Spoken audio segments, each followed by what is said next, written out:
A question that I've been pondering for some time now is what exactly should we be studying, trying to learn? All right, we live in the information age. We've got access to more information than anybody in human history.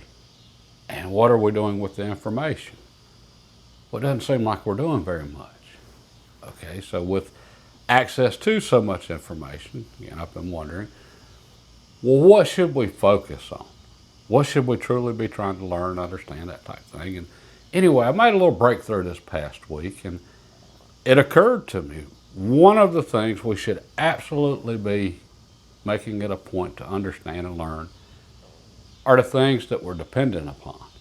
And that just seemed like such a fitting thing to talk about on Independence Day. And what got me on this?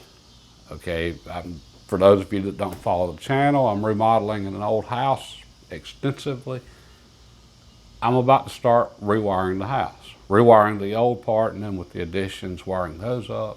And I have been up to my eyeballs in electricity for the past few weeks, just planning everything out and all my outlets and how much power I'm going to consume here, what size breakers, everything electricity. And it occurred to me, I haven't thought about electricity in 20 years, at least at this depth. And most of us don't think anything about electricity. We just know we flip the switch, lights come on. Okay, well, I realized something interesting while I was planning the electricity. And let me start with, it's an old house, so I've got a 100 amp service. And normally this would be the perfect time to upgrade to a 200 amp service, which is standard now. But for reasons, some very interesting reasons we'll talk about later, I can't. Or at least I've chosen not to. Okay, so my first question when I started digging into all of this is, can you run a modern house with just 100 amps? Okay, and for those of you that have no clue what I'm talking about, late 60s, mid 60s through early 90s, or at least mid 80s, 100 amp service was standard for a house. You had 100 amps coming in. And if you want to translate that into watts, just multiply your volts times your amps, that gives you your watts. Okay, so in my case with 100 amps, multiply that times 240 volts, because there's two 120 volt lines that come into a house. That's why we have the single pole and double pole breakers and all that fun stuff. Okay, well that comes out to 24,000 watts. And then if you got a 200 amp service, then that gives you 48,000. Okay, and then we're going to use 80% of that. We won't even go there. But that's how many watts are in a standard house, a 100 amp service, 24,000 watts. 19,200, you don't want to really go past that. That's 80% of it. Okay, so can a modern house be run on that? All right, so I'm going through and doing all the calculations, and it's tough because of code laws now, but absolutely it can. And this was the interesting part. When I was going through and, just truly crunching the numbers on everything and power usage, I went into this like I'm guessing most people are. I just assumed we need 200 amp services now because of all of our new technology that we've brought into the homes that, just wasn't an issue 30 years ago or 40 years ago. So all of our computers and phone chargers and that type thing. But when I got to crunching the numbers, I realized the new stuff doesn't use much power. Very little. LED light bulbs, they use a fraction of the power of the old incandescent light bulbs, a tenth. Okay, so back in the day, if you wanted really bright light, you got a 100 watt bulb, 10 of those, that's 1,000 watts. Well now, with the LED light bulbs, 10 of those is 100 watts. Okay, so we're using less power. Computers don't pull that much power. If you had the latest and greatest top of the line, this is the most fastest, baddest gaming, high-end computer you're looking at 1,500 watts. Okay, a hair dryer is 1,700 watts. Okay, so the new technology is not pulling that many watts. And if you've got just a basic standard laptop, truly as simple as it can be, you're 100 watts on that. Phone charger, 5 watts. Okay, so the new technology is not using much power. And then, okay, well, I was thinking, well, where's all the power going to then? If we need to actually double the amount of power coming into our homes. And that's when I realized it's the old technologies where all the power's going, the old stuff, and we're converting from older energy sources to electricity. Okay, so electric stove. An electric stove and oven, you can go through 10,000 watts, just like that. So in my case, that's literally half my power. That's a lot, or half what's available on a 100 amp service. Okay, heat pump. And on the stoves, keep in mind, back in the day, the house I'm remodeling at one time had a wood stove, so no power usage or no electricity used there. All right, and then it was a gas stove. No electricity used for natural gas. All right, but with electric, we're using lots of power. Okay, and then, natural gas wasn't available at a lot of homes, so a lot of people went to electric stoves. Okay, that was the single biggest consumer of power in a home. And that's only if you had everything on at once. So all of the eyes on high in the oven. But, okay, so as more and more people have gone to electricity, though, they've replaced natural gas. All right, so we're replacing energy sources. And then you had the Biden administration. They had a war against natural gas stoves. I have no idea what that was about, but okay, electric vehicles. You want a charger for your electric vehicle, that's 7,500 watts. You know, that's starting to get up there with the stove. Okay, well, that's just replacing gasoline with electricity, and the electricity is coming through the power grid in your home. Okay, water heater. That can consume a lot of power. Gas water heater doesn't use any electricity. Heat pump.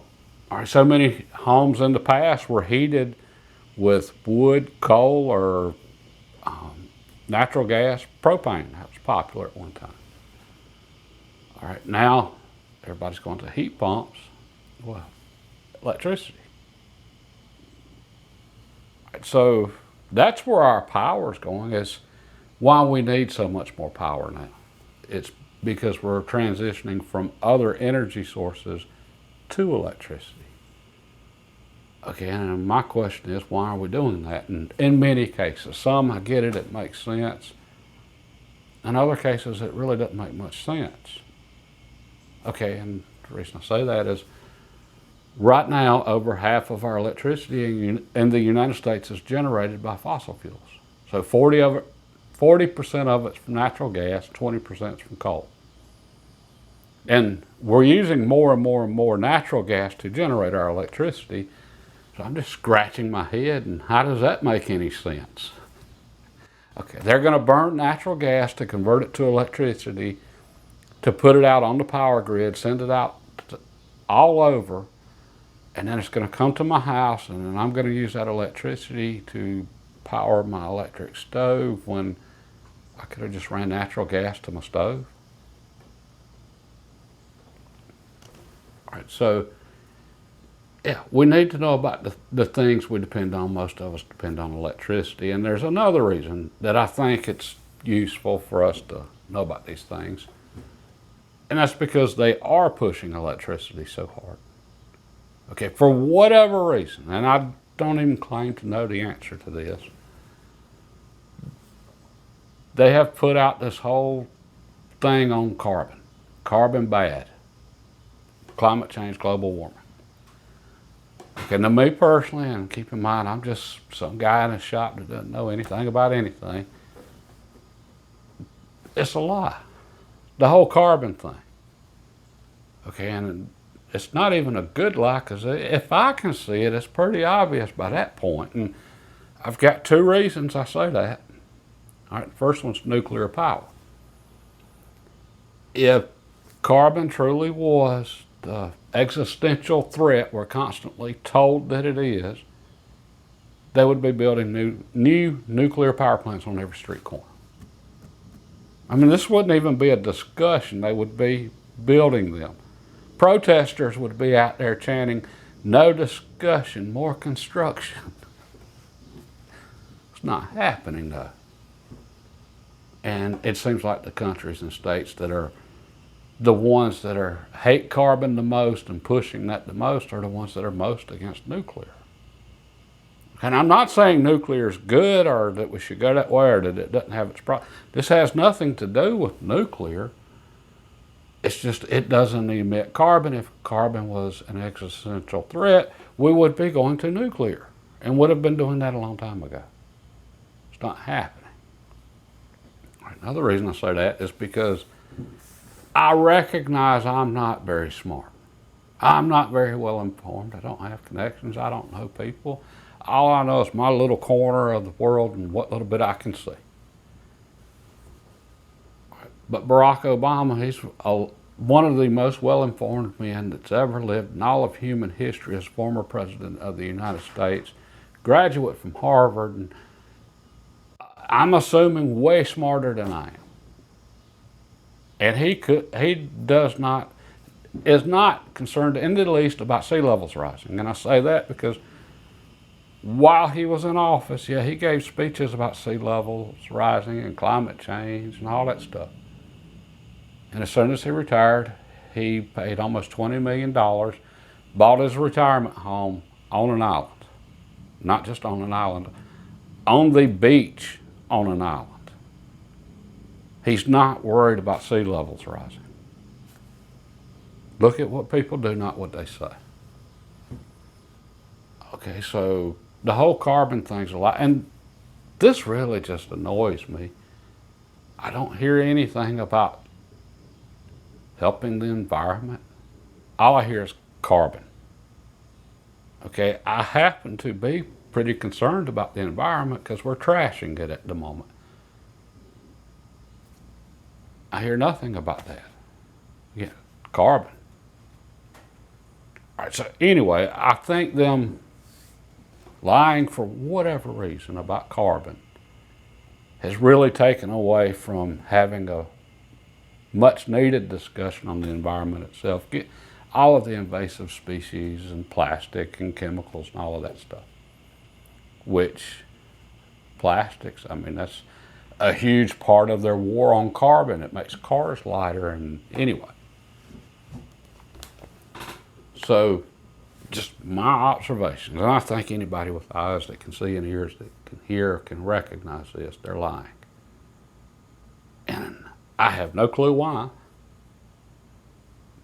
but I don't think I want to be very dependent upon liars. I tend not to trust liars. Okay, so electricity being as important as it is, along with all of the other energy sources, I think we depend on it. We need to understand it. And anything we depend on, we need to work to understand that. And I think that's how we recognize things like, wait a minute, it's transitioning from the other energy sources. It's the reason we're using so much electricity in our homes now. So if you felt like you detected just a little bit of paranoia on my part, you did. I don't trust these people. I don't even know who they are. I just know I don't trust them. The whole climate change thing, CO2.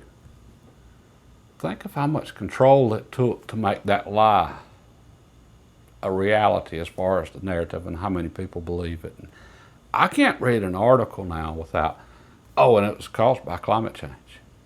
There could be a wreck on the interstate up the road. And we should expect more of these because of climate change. It was a rainstorm. Yeah, and that person was going 90 miles an hour in a rainstorm and they wrecked. And how is that climate change? Hurricanes. There are actually fewer hurricanes right now than there were however many years ago. Bad storms are not increasing in frequency. They're just doing more damage because more people live in Florida now on the coast. Wildfires in LA, every article I read on it. We need to prepare for more of this because of climate change. When have they not had wildfires in California, especially with their horrible forest management practices? Not to mention they didn't have water in their fire hydrants. I mean, I don't know how much control it takes to make a lie like that happen, but apparently they have enough control, and these people are stupid. We're getting ready to celebrate Independence Day. Actually, when this comes out, it will be Independence Day. Happy Independence Day to everyone. We're supposed to be in a free country. And right now, you can get a ticket for not wearing a seatbelt from a guy on a motorcycle. How does that even make any sense? Sit in a free country, and it hadn't been for a long time, but we can still control what we learn, what we study, and not just scroll through YouTube, let the algorithm pick what we watch. We can consciously decide, I want to watch this. This is something that can benefit me. And back to what I said at the beginning, what should we be learning? Well, part of that, we should be learning about the things we depend on. And one of the things we should be depending on is God. Okay, and that's another thing.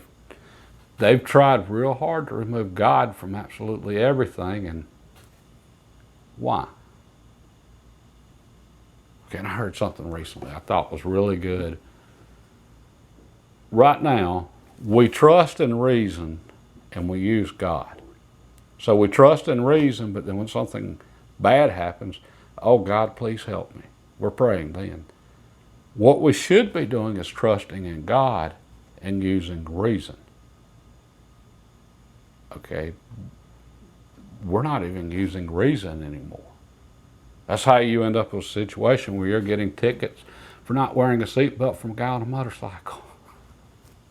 So anyway, I think our founders would be utterly disappointed at how much information we have right now and how little we even understand about the things we depend upon. And in the past, I've said before, we need to learn skills and things like that and be more self-sufficient and that type of thing. And I realize that's not entirely accurate. Okay, so someone that lives in a large city, New York, and they're using public transportation, they don't have a car, don't need a car. Okay, and that's fine. But it would be pointless for them to learn how to work on a car and how a car works and all of that stuff. Okay, but they are very dependent upon electricity. So they should be learning about electricity. And vice versa, if you live somewhere and you don't have public transportation and you are absolutely dependent upon a car, you should be learning how to work on a car. Okay, and I'm trying real hard to not sound like I'm preaching here. This is as much for me as anyone. Okay, so I hope this was something interesting. And we're going to get into more on electricity as we dive into that, since I'm going to be on electricity for a little while. God bless and have a happy Independence Day.